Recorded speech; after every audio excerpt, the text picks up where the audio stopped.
Welcome, everybody. My name is Mina Jane. I'm the director of the Ashland Public Library in Massachusetts, and I'm super thrilled to be here with Alexandra Vasti. Am I saying that right?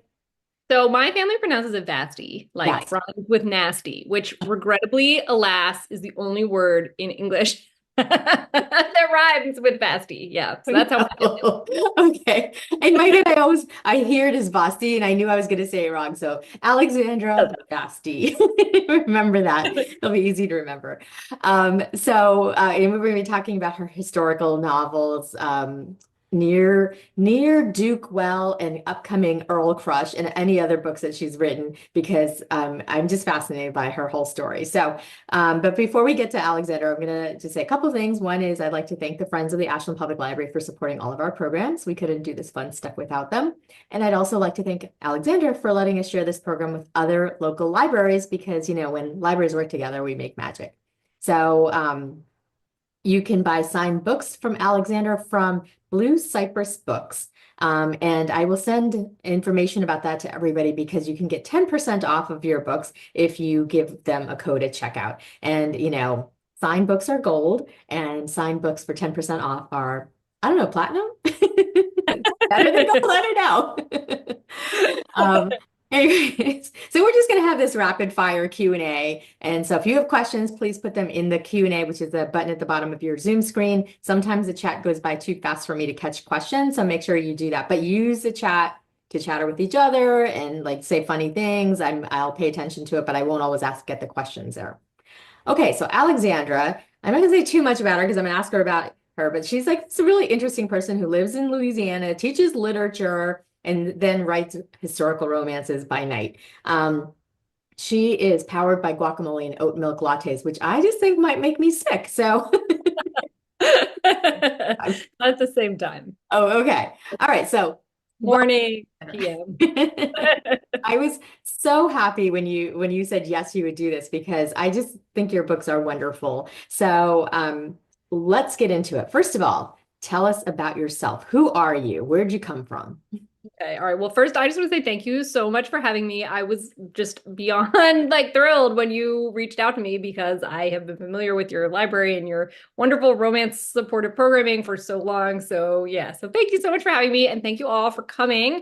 I'm excited to chat with all of you, and for the other libraries as well who helped support this and promoted it and everything. So, all right. So, yeah, I mean, I think you hit the high point. So, I'm a professor in my day job. I actually just got tenure this week, so that was pretty exciting. Yeah. Thank you. Congratulations. Thank I mean, you you. look like you're 15, so I mean, What? cool. I think that's the filter. That's not a Oh, an accurate representation. gotcha. Yeah, I have been writing for a really long time. I wrote my first romance novella when I was 14. It was like a PI investigating a murder and falling in love as you do, as you do as a female PI. And let's see. Yeah, so I've been writing for a really long time, but Ne'er-Do-Well was the first book that I actually tried to publish. It was the first, I've been writing novels for so long, and like saying that I wanted to do it and I wanted to try to get an agent and just not doing it. And finally, for my birthday in 2021, my husband made me a list of agents who were accepting romance novels. And he was like, "You've been talking Oh, about this for for as long as I've known you, like here, this is, you should do this for yourself this year." And it still took me like 6 months to get up the nerve. But I finally queried Ne'er-Do-Well, queried agents, and then sold it. And yeah, Ne'er-Do-Well was my first novel, and it came out in July. amazing. I mean, that's a key. He's a keeper, by the way. Okay, so let's go back again a little bit because I just don't know how you go from being like this, whatever, cool, nerdy, whatever child to reading romance, but then becoming a literature professor. Like, what was going on for you? Like, were you reading romance as a kid? Were you just reading as a kid? What was No, my first romance was Whitney My Love, which happening? my mother gave to me when I was 11. And she's horrified when I tell the story. She's not in the audience. I can guarantee she's I not was in the going audience. to say 11. Hear me telling this story. Yes. No, she gave me Whitney My Love when I was 11, and which was, I mean, a choice. A real choice. But okay, so I read Whitney My Love and I closed it. And I was like, at the same time, I was like, what did I just read?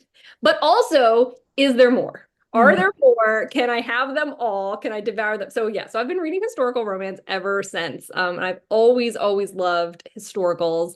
I love history, and I mean, obviously that's a big part of my job, researching history and the literary history of the period that I work on. And I never like I always wanted to write romance. But I never, even though historical was like my first love, I never felt like I really knew how to do research until after I got my PhD. Like I just didn't even know where you would start. You know what I mean? Like how would you even begin to find out like what is the button on their coat made of? You know, like what would they have for dinner? So it really wasn't until after I got my PhD that I felt like I kind of understood how that research would work and kind of had the tools in my toolbox to do that. So that was after I finished my PhD, which was in 2019. That was when I started writing historicals. That's really interesting because you live in Louisiana and and there's so much historical stuff there. Like you could go to a plantation and you can go to like, like we go to Colonial Williamsburg or I've spoken to Loretta Chase and Susan Scott Holloway Scott about this, is that they go to Colonial Williamsburg to see what's, feel things and see things and talk to the people that are making things. So did you have that opportunity where you are as well? Yeah, I mean, definitely I have done that. I've also done, traveling in the UK. So I'm a British literature professor, so a lot of my research is in the UK. So for a while I was going to the UK like every year doing it's actually been kind of a while. We're actually going this summer though, so I'm excited to get back. But yeah, so that definitely is part of my research, but a lot too, I think fortunately, I mean, I do love to see things and smell things and touch them and take photos and even just, go into a house or go into a museum and look at the furniture and things like that. But also, luckily, working in the 19th century, a lot of stuff is digitized and it's in the public domain and it's freely available online. So I use a lot of primary sources from different libraries or from, Trust or things like that, because these 19th century texts are there. So like one of the things that I love are like cookbooks and menu planning from the 19th century. I love food. I'm a huge foodie and I love to write food. So I'm like, all right, like this scene is set in November. Like what would have been on a menu in November? What foods would have been fresh? There are obviously things that we don't have the same kind of importing foods or refrigeration. So like I can pull up 9 different menu planning books and figure out like what people would have really been eating at that time when the right year, the right part of the season, etc. So that's really, I mean, I think that's really great. And it's something that I think is really kind of just empowering to anyone who wants to write historical. You don't have to be in a certain place or travel because so much has been digitized. I think that's really cool. Well, that brings up a question from Sam, who is also in my romance book club. And she says, as a fellow history nerd, do you have a niche area of history or person, or one area that you would love to see historical romance sink their teeth into? Yeah, that's so interesting. Okay, so my like niche, I feel like kind of changes with every book. Like so with Ne'er-do-Well, when I was writing Ne'er-do-Well, it was all about historical erotica. Like that, I mean, because that was, that I came up with this idea that she was going to have this library and have this special Venus catalog. And I wanted to have all the books in the Venus catalog be real. I didn't want to be like making stuff up. I wanted it to be grounded in what kinds of texts would have existed, could people have had access to, could have been, maybe not on the shelf, but kind of sneakily distributed around. So for like a year, I just researched so much historical erotica and I learned so much. I mean, I think often we think of the past as very like prim and proper, and that is just not backed up by the historical record. So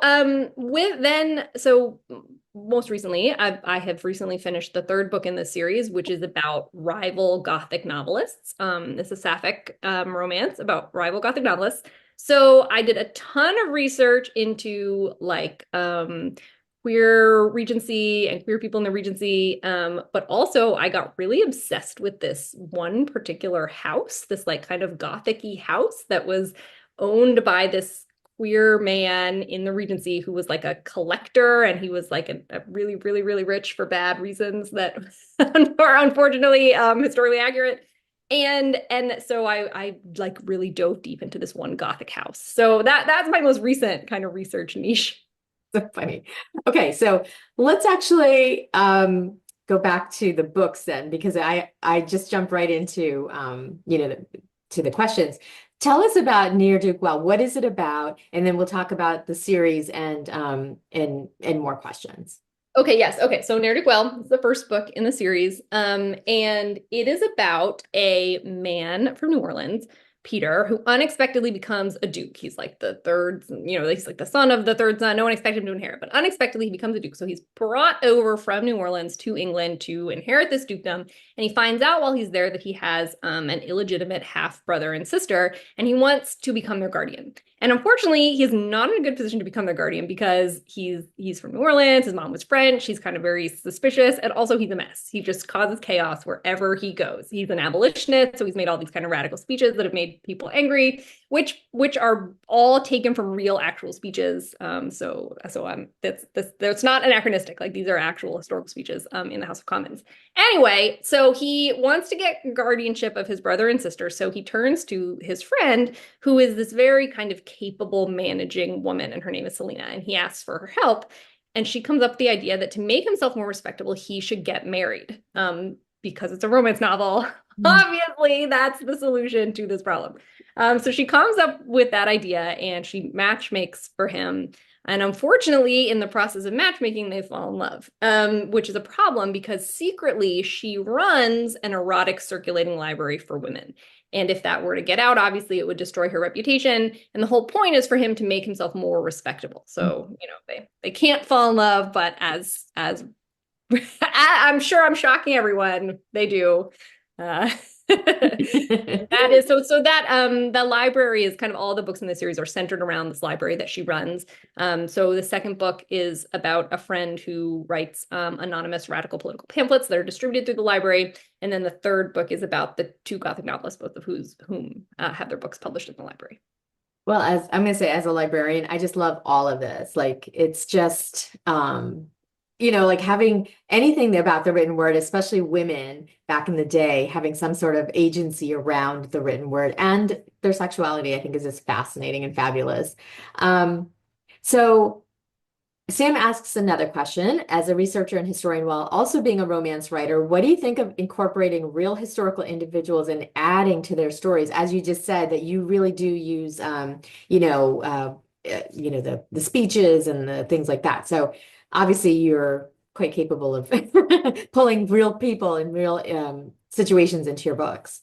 Yeah, I mean, I do. I've not done this really. Well, that's not really true. So in Ne'er-do-Well, the kind of the judge who is has to decide the case. His name is John Lord Eldon, and he's a real person. And I just co-opted this poor man and made him a character in my tried to make him like fairly sympathetic so that his descendants wouldn't like sue me. They're like actual peers living out there right now that I've written about their like great great granddad. Anyway, so yeah, so I personally have not done it with any like big historical figures, but I love when I mean, I love when like Byron strolls onto the page or like an Evie Dunmore, like Oscar Wilde turns up. I love when that happens. I've only done it with minor people so far, but who knows? I love I also that. do a lot of like I'll take a name of a real historical figure and kind of like sneak it in as someone's like first name or something like that. So that's kind of like my private thing that I like to do. Mhm. I mean, it's funny because I think for me, like reading historical romance since I was a kid, not quite as young as you, but reading historical romance, um, was that I felt like I understood history, and I would go places, I'd be like, "Ooh, that was in this book I read," and I could speak to it. So I think it's for me, it's been important that the history is actually pretty accurate, and then that there's stuff added onto it. So I don't know if that's something that influences you in terms of like how much of reality you put into your books. Right. Right. I mean, it's hard, especially because I think all romance is going to be a fantasy. So, like these really, like I write a lot of really lovely men who are like really supportive. And of course, there were lovely men in the historical past, but like the preponderance of them in my eyes is probably not super, super historically accurate. But I do think that that's really important. And I try to put notes in the author's notes. This was really important to me, especially like with book 3, which is a sapphic romance. like I have encountered so many people who think that a sapphic romance is unrealistic, or like, oh, well, they couldn't actually have been happy. So it was so important to me to write this author's note and be like, look at these examples of real people that I'm drawing from, like this happily ever after where they live in, in their Gothic house or whatever. Like, look at these real women actually living that way, right? And we have so much historical evidence for that happening. So I think that is really, I mean, it's very, very important to me to show that. Well, we talked about this a little bit before we started, is that one of the things I love about historical romance right now is the diversity of stories that is being told, things that weren't being told before for whatever reasons. And what you just said is really, really hits me, because I'm like, yes, there was all of that back then. And it's taking a new generation of writers to really bring that to the fore. And how is that for you? Like, do you feel like pressure to like tell diverse stories, or is that something you were always going to do? I think that that's a good question. I mean, no, I don't feel pressured to do that at all. I do think it's important to me to try to reflect some of the realities of the historical period. So like in Ne'er Do Well, Peter's barrister, his name is Mohan Tagore, and he is based on his name. I borrowed his name from the first Indian, like Anglo-Indian person called to the bar. Mhm. Right. So like I am trying to show that these are real people who really existed. We see people of color where there are more people of color in Jane Austen than there are dukes, Like this idea, this like the whitewashing of history is just not accurate.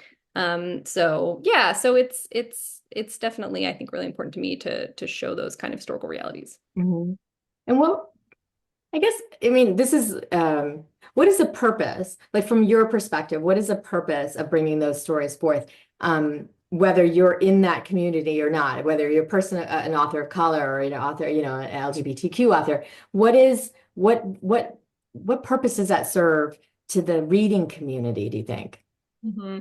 Yeah, I mean, I don't want to, I don't know, like I don't want to try to say that I have some grandiose purpose. I'm a white woman, and it's important to me not to be taking up space from authors of color who are centering people of color in their stories to take space in the publishing industry. But I am also a professor, and I spend a lot of time, showing students and people what the realities of the historical past look like. And I think expanding our understanding of who lived in the historical past and what their lives were like is really critical. So like one of the things so in Ne'er Do Well, like I mentioned, Peter is an abolitionist, and I'm taking his speeches from real speeches in the House of Commons. And I think sometimes people look back in the historical past and are like, well, everyone, thought slavery was fine. And that's just not true, right? It is absolutely clear that abolitionists in the Regency had a strong voice in government and were actively making strides. And many people looked at enslavement and knew that it was wrong. And Mhm. so I think for me, it is very, very important to show that range of what was happening in history. Mhm. Yeah, and I think this is my opinion, is that now that there's more authors of color and on that LGBTQ spectrum that are writing and having their voices heard, that allows everybody to write a more full picture of what, like in their stories. So, yeah, I didn't mean to go off on that tangent, guys. If you want to ask something funny, please do. Like this question, did you purposely name it Belvoir, like Beaver Castle in Leicester? Because, erotic Okay, novel. the Beaver Castle story. All right, so here's the story. No, no. All right. So when I was coming up with the name of her library, I was just looking at things, and I somehow came upon Belvoir, and it means beautiful view. But I also thought there was something about it that this idea of seeing, right? Voir is to see. And I thought that's what she wants, like in her library. She wants people to see, to have access. And I thought that was really lovely. So I named it Belvoir's, and which I Googled, and it's a real castle. And I was like, perfect. It's historically accurate. It has this nice meaning. It's great. And then, like a month before publication, I saw this TikTok video of this British man being like, welcome to Beaver Castle. And I learned that this word that in my mind was pronounced Belvoir's that they pronounce it beaver. And I was like, oh my God.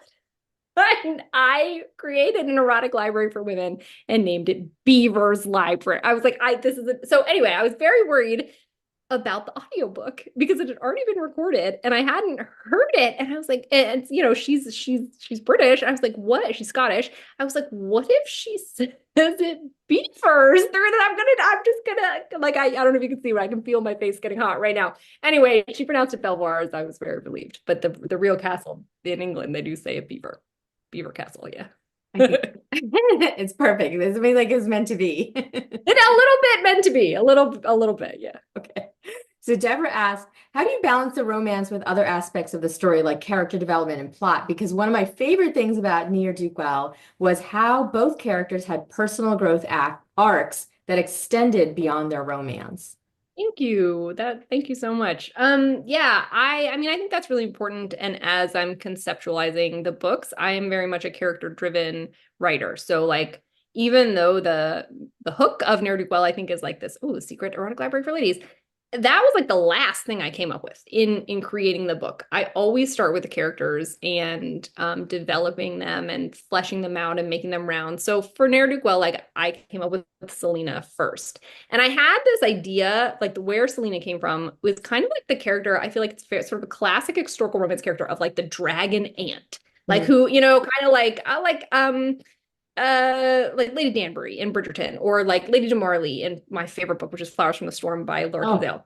Yeah, that's my favorite book.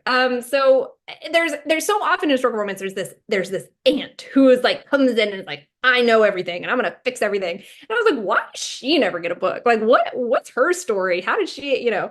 So that's where Selena came from. I wanted this person who thinks they know best, they know what's what, and they know how to fix everything. I wanted her to be my heroine. So I had to pair her with someone who was going to mess that up, right? Who was going to come in and challenge her and unsettle her and throw her off a little bit. So that's where Peter came from, this very chaotic person. And so the idea of Belvoir, I was really thinking about, well, what's going to keep them apart? Why can't they just get married on page 20, quite a short book. So I was thinking about Selena, this kind of fixer, and I thought, in looking around, the people that she encounters, the people that she interacts with, her friends, what is she going to want to fix? What problem is she going to see in her society that she's going to want to change? So anyway, all that to say, thinking about their flaws, it is really important to me, and thinking about how they can come to grips with that. And for Peter and Selena, the story that I really wanted to tell was kind of coming to recognize their own strengths and what they have to offer the other. So there's a scene in it where it's kind of the scene where they're at Freddie's bedside, Peter's brother, as he's sick, and Selena is saying like she feels bad, she feels like she's not doing anything, and Peter's like, you have done so much, you brought in the furniture and you brought in all these things, and she's like, well, that's easy for me, right? Like that stuff seems easy, and I feel like that's really true for us. We just as humans, we undervalue our own strengths because the things that do come easily. And so I kind of wanted both of them to come to see their own strengths, that they do have something to offer the other person, even if they've not necessarily seen that in themselves. Well, it's nice that they see it in each other. Sometimes even, people don't pay attention. And I think your characters did a great job of that. Can you talk about the process for the Halifax Hellions? That's how I first found you, says one of our attendees. Yes. Okay. I love to tell the story of the Halifax Hellions. So the Halifax Hellions, I were originally self-published, and then my publisher bought them. So the first Halifax novella, Margot, came out in September 2021, and then they came out traditionally published in this February, so February 2024. No, 2022, I guess. I don't know, some year. Yeah, September 2022 it came out, and then it came out traditionally published in this February. So obviously those novellas came out way before Ne'er-do-Well, but weirdly, I actually wrote Ne'er-do-Well first. Publishing timelines are just very odd. So as I mentioned, Ne'er-do-Well is a matchmaking book, and I knew I wanted to have that classic matchmaking scene where they're suggesting all the possible people, and the matchmaker is like, no, because of course they want the person for themselves. So I had to come up with all of these women for Selena to reject, like not her. So one of the lines is like these wild, twins, these like Margot and Matilda, these like wild redheaded Halifax twins, and they do this, all this scandalous stuff. And Selena's like, okay, I love them, but no, because he needs like a proper wife. Like they're not a good candidate. And so I wrote that just like one off sentence and I fell in love with them. I was like, what is their story? Like, who are these twins? Why are they like this? What's driving them, to flout convention at every turn? So I had written that. I got my agent for Ne'er Do Well. It's called going out on submission. So like she emails it to editors like at different publishing houses. And the advice that they give while you're waiting to hear back, because it can be quite, long and draining, is to write another book. So I had this other novel that I was gonna write. I had cleared it with my agent and I just couldn't. I couldn't stop thinking about these Halifax twins. And I was like, all right, I'm just gonna not tell my agent that I'm writing these novellas. And so I decided I was gonna write two novellas, one for Margot, the first twin, and then a simultaneous novella where you kind of find out the other side of the story with Matilda, the other twin. I have to And I say, was I like, love simultaneous books. I love yeah, me too. We did end up being three that were all simultaneous, and that was a challenge, but I had fun with it. So anyway, so I put the first one out on my newsletter, which my agent was fine with, and we went out on submission. I was writing the second one, and then Ne'er Do Well sold really fast, like in 3 weeks, which I did not see coming. And I had planned I was going to put the first one on my newsletter and the second novella like on Kindle Unlimited. And I was like, maybe they'll cross promote. I don't know what I was doing. I had like 20 followers on social media. I was not really a person in the world at the time. So Ne'er Do Well sold really fast. And then I had a non-compete in my contract. And they were like, sorry, you can't publish this other one. And I was like, I have to. Like they're simultaneous. Like you need both sides of the story. So I actually had them write it into my contract that I could publish the second one as long as I kept it on my newsletter. Like it had to stay off of retailer sites. So that's what happened. So I ended up putting them both out on my newsletter. And I was just really lucky in that they had a really great reception. And I was just astonished by how many people. I mean, I think by the time they sold and I had to take them off, they had like 20,000 downloads. I mean, it was just this. I was completely blown away by that. And all because I wrote one-off sentence and I fell in love with them and I had to know what their story was. that to me is a sign of a true writer where, you can take any little tidbit and make it into a book. Well, it's all about those characters for me. Like I said, like I always start with the characters and I want to know what their story is, and then I build the plot, kind of around them. Mhm. So, would you say you're a plotter or a pantser? Oh, I'm definitely a plotter. Yeah, very much. I have to write an outline and I have to write in chronological order. Like I just need to start at the beginning of the book and write through to the end. And then I can go back and fix it later. But like I am just astonished by authors who just write the scenes they want to write in whatever order, because if I did that, I would never finish the book. Like I have to have that like dangling carrot of like eventually you're gonna get to this really fun scene, so you have to get through the scene like that. I hate to write fighting, like I get really sad. So I'm like, or you have to get through this fight so that you can get to the love declaration at the end. You can do it. That's great. Um, so I've heard from other authors that they consider fight scenes to be like sex scenes because you have to block them all out just the same, pretty much the same, except with different instruments, I would say.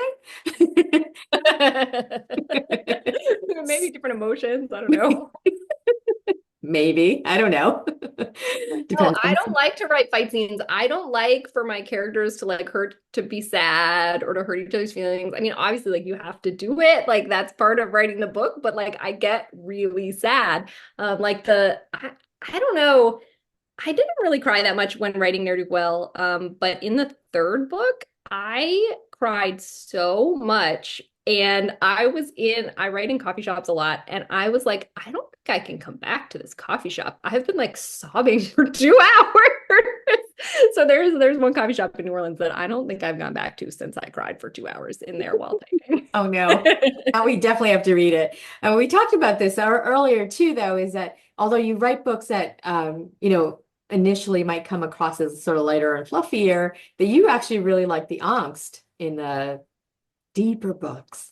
You do. I mean, I also love like lighter comedic books. Like I was saying, like Loretta Chase is a huge, huge influence for me, or Tessa Dare. I mean, I love them so much. And I would consider those more like lighter, comedic, more joyful books. But yeah, my secret is that I love angsty, sad, like sob. Like I mentioned Laura Kinsale. Like Laura Kinsale will make me sob forever. And she's my number one favorite writer. Actually, if anyone follows me on social media, you'll know my obsession with Laura Kinsale. I'm actually starting a Laura Kinsale podcast with my friend Meg from Plottress. We're going to do a pod. We have so many great guests lined up to be on our podcast with us. Eloisa James, we're talking with Eloisa, and a bunch of really amazing guests. Tasha Suri, Alex Harrow, Olivia Waite, a lot of great people. So it's going to be amazing. And that's going to start next year. We're actually starting recording Sunday. Oh my So gosh. Laura Kinsale, stay tuned for our Kinsale Send me the podcast. link for it. I will I definitely will. be paying attention. I mean, that's how we talked about Kresley Cole earlier in Immortals After Dark. I mean, that's how Sarah McLean and Jen Probst, started that podcast, and now they talk about everything. Mhm, I mhm. love that.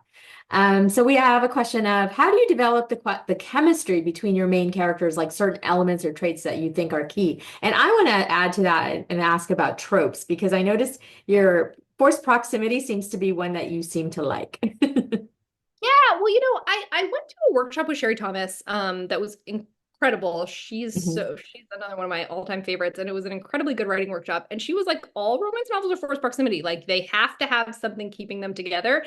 And I've really been like thinking about that for like a year or two now. Like, are all romance novels forced proximity? And to some extent, I do think that that is the case. I mean, sometimes I've got them like literally trapped, which is literal forced proximity. But ultimately, there has to be something between the characters that would drive them apart, right? They can't just there has to be some kind of a problem that's gonna inherently keep them apart because otherwise the book's over. It's 20 pages long. They meet, they fall, they go on some dates, they fall in love. That doesn't make a good romance novel. So there has to be something driving them apart, but there also has to be something holding them together, or else they split off and go their separate ways. And that also doesn't make a great romance novel.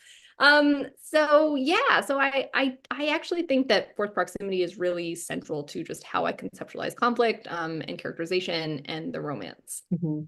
And And the the question, question from that person, because I took over, was about the chemistry. How do you create chemistry between your characters?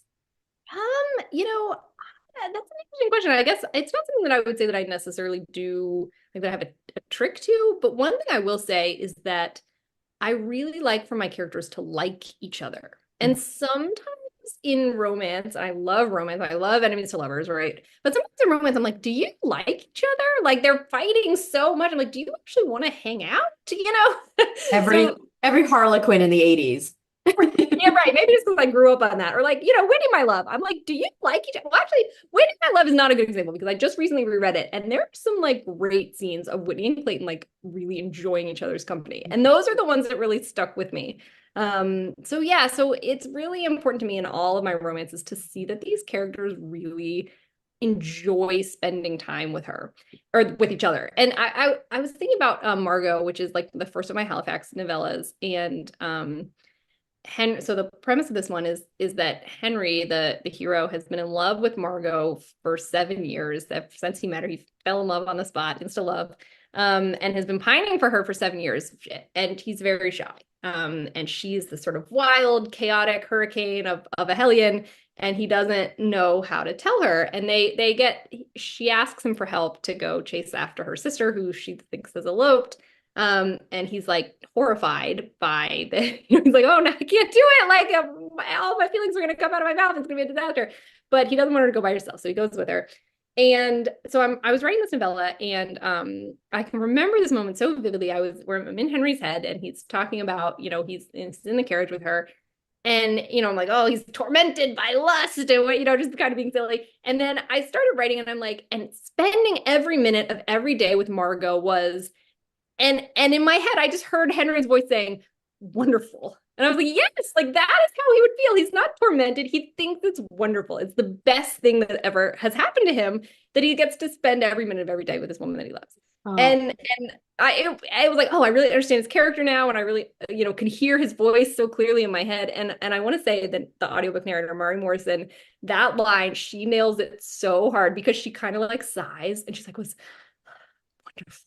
And it's so cute. So yeah, just got to shout out Mari because she's incredible. that is amazing because, that makes what can be a happily ever after is if they like each other. If you believe that with all of your heart when you finish a book is that they like each other, or they love each other, they're going to stay together forever, right? Um, Right. I wanted to mention one thing about forced proximity though, because I think that for me, like the couple doesn't have to be together in terms of like physically to have forced proximity. I think emotionally there's that aspect as well where they just can't stop thinking of each other, even if they're, miles and miles apart, which means that they have to get together, right? So Yeah. I love I love seeing that in books because it's just that they can't be separate. They can't, physically or emotionally. And Right. Yeah. another Sherry thing. Thomas writes some really good ones like that, where they're like separated by years and distances, and yet, you still feel that. She's so good I at that. love Sherry Thomas. And we were talking about Nalini Singh earlier. One of the things I love about her books is that her characters are almost immediately loyal to each other. So it's not Mm, necessarily the like thing, but they have each other's backs from the very beginning. And yeah. that's something that I really like too. And I think that that happens in your books too, where they kind of like really like, support each other throughout, whether they're in love yet or not. Uh, Yeah. Yeah. I like that. okay, so I talked a lot. I talked too much, but that is if people want to hear from you. So, in your research for any of your books, what's a piece of information or event that surprised you or that you would like to whip out? I don't know, does that Okay. mean like cut it out or whip it out? No, whip it out. Yeah, okay. So one thing that really surprised me. So as I mentioned with Nerdy Girl, I was doing a lot of research into historical erotica, because I wanted to fill her library with real books. And I was really astonished how much of the erotica from the period, especially the late 18th century, was featured lesbian scenes or was primarily two women. I mean, I would venture to say the majority that I read.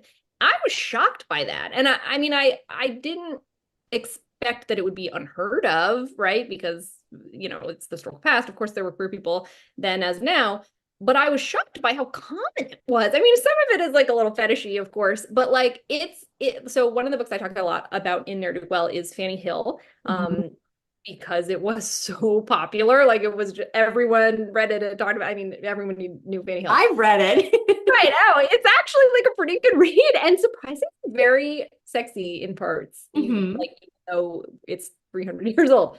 Anyway, the first like three or four sex scenes in Fanny Hill are all between two women, between Fanny and Phoebe. And Phoebe is like, we're very clearly told that Phoebe is like what we would call today pansexual. And that's completely normalized. It is not shocking. It's not surprising. And I was like, I was surprised to see how just widely accepted that was. And again, some of it is fetishy. It's not all just like this great representation of queerness by any stretch of the imagination. But I was just surprised how common and frequent that was. So that's something that really surprised me and that I do mention frequently, especially when people want to challenge the historical realities, of lesbian women or things like that in the period. Mhm. One Um, thing also that people may not know is that sex between women was never criminalized. So in England, so sex between men was criminalized, right? And we see even up to and including the death penalty in the 19th century. But sex between women was never criminalized. So there's actually like a very kind of famous political or like cartoon, like social cartoon of like these two women kind of canoodling in the park, and their husbands are like glaring at them from a bush, and they're like, "What do we do?" Because it wasn't illegal. There was nothing they could do. There's actually court cases where men are trying to sort of like accuse their wives of adultery by like because they have lady friends, intimate lady friends, and the judges are like, "Sorry, it's not adultery. It doesn't count." There's actually one that I read the transcript of, and the judge was like, "I don't get it." He was like, "But what do they do, the ladies?" So anyway, so that's the thing that sometimes surprises people is that yeah, that sex between women was not criminalized. yeah, well, they weren't allowed to divorce, so they had to do something, right? It was it was very difficult to access divorce. Yes, that's something that I talk a little bit about in Earl Crush, actually. Yeah. We will talk about Earl Crush in a second. Um, do you have a favorite romance trope other than forced proximity that you personally like to read about? And are there ones you have in mind for future books? And Um, add on, are there any that you absolutely will never ever read or write about? I don't think there's anything I would never read. I can't even imagine what I would feel that strongly about. My favorite trope is second chance. And again, this is my angsty love, because nothing is angstier than second chance, especially like a Sherry Thomas style, like dual timeline. Like you see them falling in love in the past, but you know it's gonna go wrong and it's gonna be that. Oh, I love it. I just eat it all up, all that delicious angst. I have not tried to write second chance yet. So we'll see, maybe someday. I don't know how I would get through that angst. I'd just be crying. I'd have to knock off like 10 coffee shops in New Orleans. But I And you could never go back to them. no, this is gonna be a problem. I have to write in my backyard more.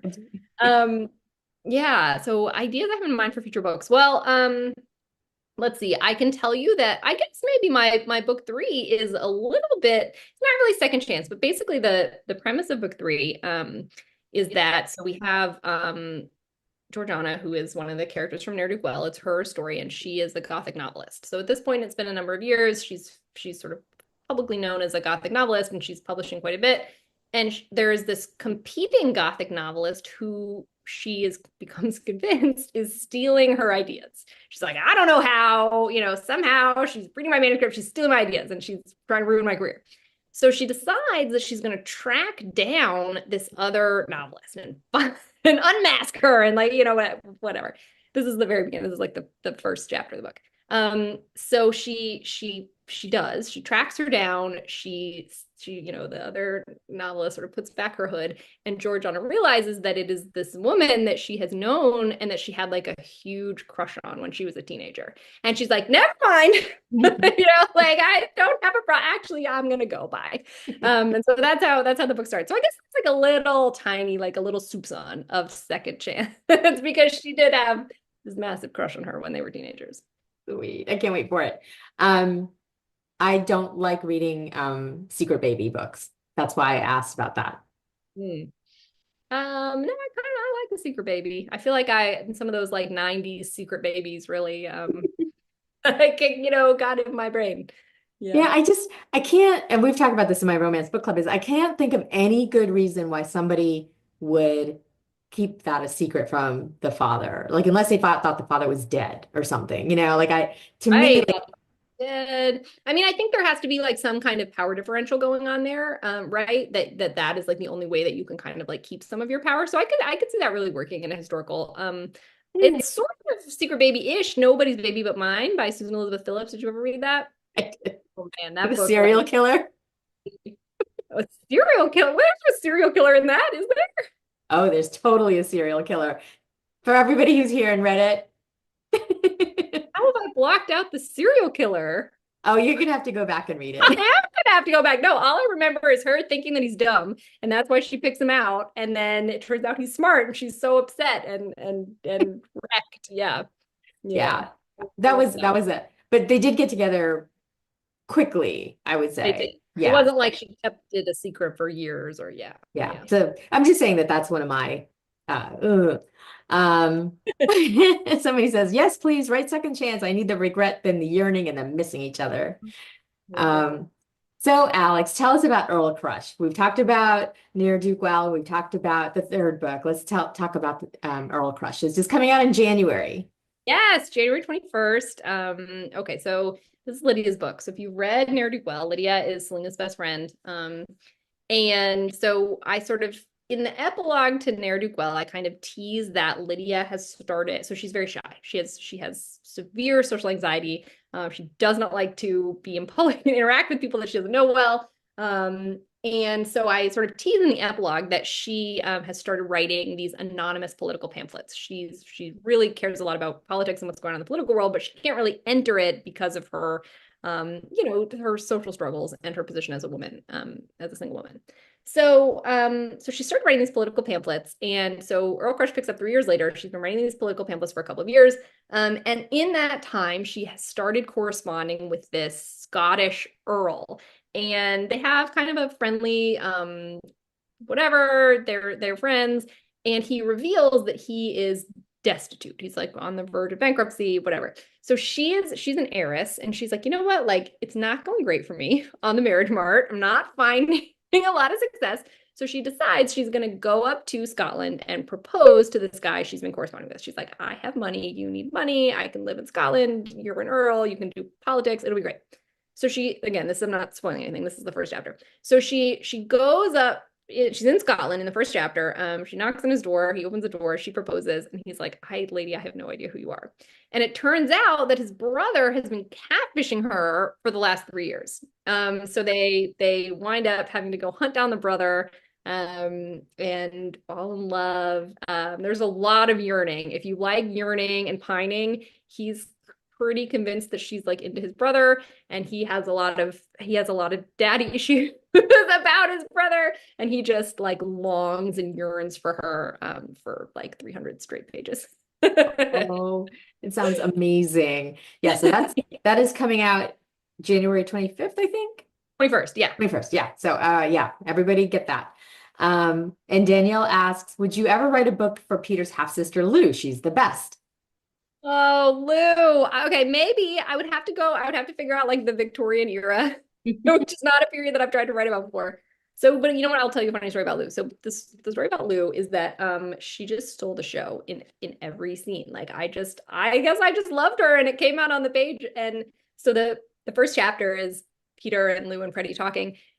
And the original version of that scene was like 3 times as long. And the first time I sent this book to my critique partners, they were like, Alex, you gotta cut that, because I could not tell from this first chapter who the main character was. They were like, well, is it Peter or is it this sister and she's gonna grow up? And like, this is like a childhood prologue. She stole the show so much that I literally had to cut like 2/3 of that scene out to try to to try to pull her back because she wanted to steal the Well, book. you already have the beginnings of a book then.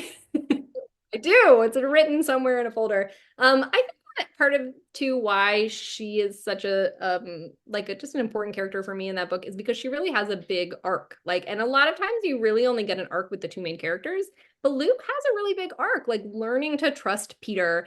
They've had a hard time, and they've had a lot of people who are important to them die, and they've been kind of passed around from guardian to guardian, and she has a really hard time trusting that Peter wants to be there and that he's going to stay. And so writing that arc of her kind of gradually coming to trust him because he just keeps showing up for her was really, I loved writing it. Oh, that is real. And it's important for us to see that too, that somebody can keep their promises, basically. Yeah. Jennifer seconds the book for Lou, and Sam wants to in the newsletter. So you've got spaces. You've got suggestions. I want to go back to something that, again, we were talking about before we started was the Bridgerton effect. We were talking about this a little bit. Have you felt that because Bridgerton is now like this massive TV show and everybody's buying Bridgerton books, that it's had an effect on historical romance in general and on your ability to be published yourself?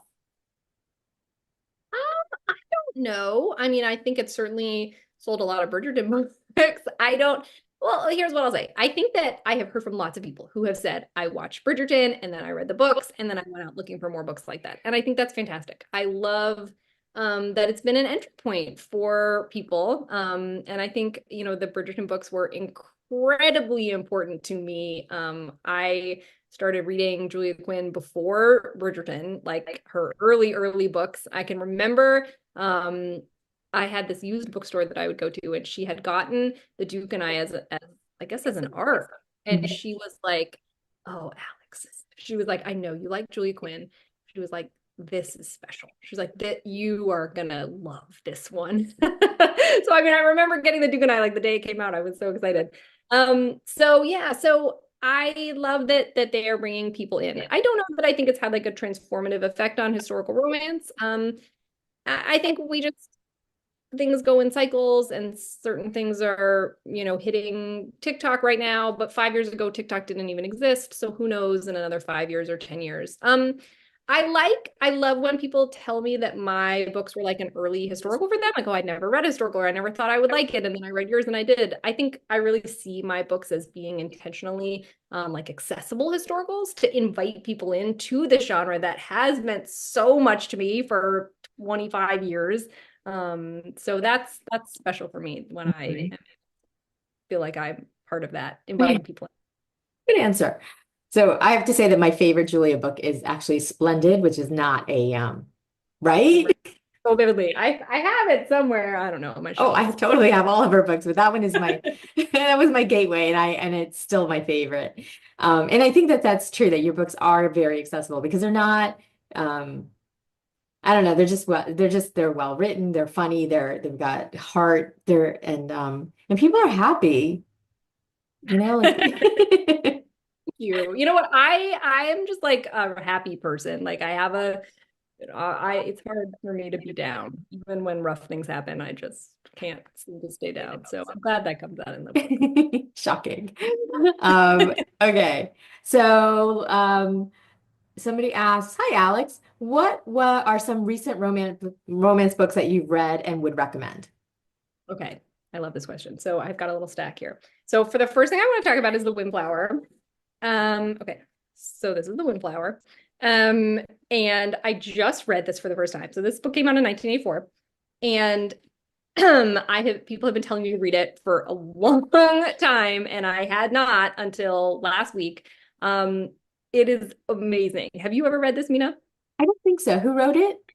Laura London. Laura London is the author, which is a married couple, Sharon and Tom Curtis. Mhm. And they were writing in the 70s and 80s. This is actually one of their last books, and it is unreal. It's so bonkers. It's pirate. So he's a pirate and he kidnaps her on his pirate ship, and he's also a spy and he's also a duke, of course. And she like pulls a crossbow off the wall and tries to shoot him with a crossbow. I mean, it's just absolutely bananas. I recap. So one thing that I sometimes do on my Instagram is I'll read these really like bonkers 80s books and recap them. So like it's $1.99 the ebook if you want to buy the ebook. It's very cheap, or you can just follow my recap because I recap all these completely bonkers plot events. It is wild. It is bananas. The writing is so florid and it is so fun. You can just tell from reading it that Sharon and Tom Curtis, the authors, were having a blast. And so just talking about characters liking each other, Devin and Mary are the two main characters, and they really like each other. Like they're supposed to be enemies, like because he kidnapped her, and they can't stop having fun together. They just have so much fun. There's an extremely dramatic grand gesture that he does to save her life. It's just fabulous. It's fabulous. So I I'm just gonna read have to. I'm a huge fan of the 80s books. I know they haven't all aged that well, but I am a fan. So I will pick that up. Yeah, definitely pick it up. And I also did a talk about it with my friend Candy Tan, who was one of the founders of Smart Bitches Trashy Books. I love Mhm. Candy. She's so smart about romance. So I did a talk with her, which is recorded on my Instagram. So if anyone reads it and wants to like hear us babble, please come watch that. So that. Then I want to recommend this, Oh, which yeah, I really love this series. So this is Isabel and the Rogue, which is the second Luna Sisters book by Liana de la Rosa. And if you're not familiar with these books, it is about three sisters who are Mexican heiresses. They come over to England during the French occupation of Mexico, and they want to kind of help eject the French. There's some light spying. This one, Isabel, is kind of like spy on spy. And there's just a really different historical perspective. It's bringing a lot of historical information that I did not know and was not familiar with. And they're just great romances too. And I'm gonna brag a little bit that I have the third one on my Kindle right now. It's coming out next year. I'm really excited to read it. Just bragging here about that. So I love that series. And then okay, one more. One of my favorite books of the year was this, A Sure Thing by Joanna Lowell. I loved this book so much. It is so, so good. So this is okay, so we've got Kit, who is a painter, and Muriel, who is a botanist, and she wants to hire Kit to paint the illustrations for her botany book. And he agrees if she will go on a cycling tour race thing of Cornwall with him, which makes sense for plot reasons that she has to do this. And it's so lovely and sweet. And so Kit is a trans man. And Joanna Lowell writes this so well. I mean, just it's so historically grounded. It's so thoughtful. I mean, it really delves into the complexity of the experience and it doesn't simplify it, but also this book is so sweet. Like it is cozy and sweet and incredibly kind. And there's lovely, lovely found families in it. So yeah, one of my favorite books of the year. Okay, well, I see some of our attendees, Danielle and Megan Meg are going to be sharing this book. Perfect. I really like the paperback because it has this really beautiful like hot pink spine. Yeah. So anyway, I love this one. All right, everybody, do But not those are get my it on your most recent. Kindle. Just get the actual book because it sounds like it'll look beautiful on your shelf too. Definitely. So, we know that Earl Crush is coming out in January. When is our third book coming out? Oh, I'm not supposed to say this, but I'm gonna tell you anyway, so don't get me in trouble. It's coming out September 23rd. Um, and I have seen the cover and it is fabulous. It's like it's pink, but it's kind of like a gothic-y pink with Yeah. like little spooky touches. I would say the spookiness level is like a 2 out of 10. Like there's a little bit of gothic, like spookiness, but you won't be scared, I promise. I do have to say on your website, you have little content warnings or labels for all of your books. And I just think that's so sweet. So like we can know what to look out for. I cannot wait to see the cover. So oh my gosh, I can't wait for all of your books, but definitely read, it has to be read. Does it have to be read in order, the three of them? No, I don't think they have to be read in order. I mean, I think it's fun if you do read in order, but they definitely don't have to be read in order. In fact, I like my first editor left. So my second editor had never read Ne'er-do-Well when she started editing Earl Crush. So I can guarantee you that you don't have to read Ne'er-do-Well because she like came on and it was like 2 days later she had to like have this edit done, this poor woman. Oh. So anyway, she's lovely. So Arrow Crush definitely stands alone. And the third book, they all stand alone. Although I think it's fun if you read them in order, but you don't have to. I'm actually very obsessive about reading books in order. I have to actually put it down if I realize there's characters from another book in it because I'm obsessive, but not everybody is. So Not at all. It's total chaos. Like I do things wherever the wind strikes me. I think I appreciate that because I hate that I have to read it in order because then I'm like I can't read the book in hand. Right. No, that makes sense. Yeah. So anyways, thank you so much. This has been a fabulous hour of super fun. And I know that we'll all be looking to read your books. And remember, you can buy them from Blue Cypress Books. And I'll send everybody information about that. Signed because, gold, platinum, all of that. But in the meantime, you can also get them from the libraries because we always carry the best books. Don't we? Absolutely, yes. Huge supporter of libraries. I wrote a whole trilogy about set in a library. Erotica. Fun fact about the trilogy set in a library is that all three of the books have a spicy scene in the library. So you can look forward to that in all three of the books. That's right. That'll just give another whole element of librarians to the world. Right. But it's like in an office, so it's okay. It's not like in the stacks. Don't worry. Don't worry, librarians. That would have been fine with me. Well, thank you so much for having me. Thank you all so, so much for coming. This has just truly been a delight. Oh, good. I'm so glad. And for everybody who's been here, I hope you all have a wonderful night and happy reading. Good night, everybody.